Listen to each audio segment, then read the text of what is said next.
Terus setelah sampai di rumah, di tempat itu, saya dipanggil sama Pak Beni, diperintahkan untuk menghadap Kapolri, pimpinan Polri. Oke, kemudian menghadap Kapolri. Ya, Terus? terus saya berdua berhadap ke Pak Kapolri. Berdua siapa? Dengan Pak Beni Ali. Ketika menghadap di bawah dari lantai 3 turun ketemu sama Pak FS. Saya lapor sama Pak Beni bahwa dipanggil oleh Korsprimim untuk menghadap Kapolri.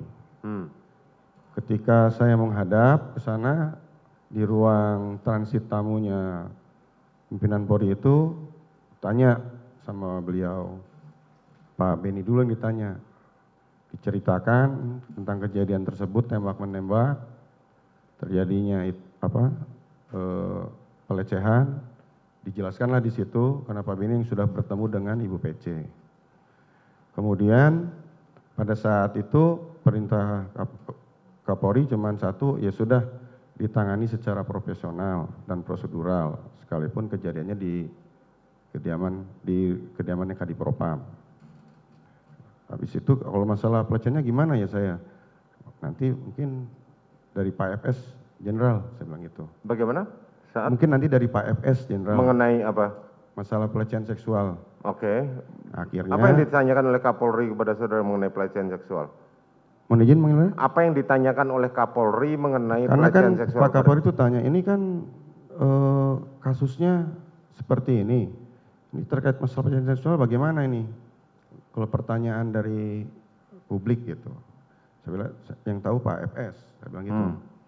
Akhirnya ya sudah nanti dipanggillah Korsprimim itu untuk ini kan Pak FS, ternyata Pak FS sudah ada di sana di ruangan Korsprimim.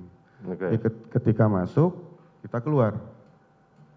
Kita keluar, terus kita nunggu dulu di ruangan Korspri, barangkali ada perintah lagi karena pada saat itu perintahnya belum final, belum jelas apa mungkin masih dibutuhkan dipanggil, kita nunggu kurang lebih tidak sampai 20 menitan kalau saya rasa. Akhirnya Pak FS keluar. Setelah keluar, yaudah nanti kita ketemu aja di Biro Propos. Akhirnya kami berdua jalan ke Biro Propos. Ketika sampai di Biro Propos, itu sudah dilakukan pemeriksaan oleh Biro Propos terhadap para saksi-saksi itu. Tidak lama kemudian Pak FS datang. Pak FS datang, sebentar saya mau ngobrol dulu sama mereka. Ngobrol lah di ruang, kan itu disekat-sekat. Disekat-sekat di sebelah ujung yang sana. Kita nunggu di lobinya lantai 3. Saat itu saudara melihat saudara FS mengumpulkan mereka bertiga? Betul. Oke, kemudian? Kemudian setelah selesai, itu tidak lama, setelah selesai baru Pak FS mengumpulkan kita semua di situ.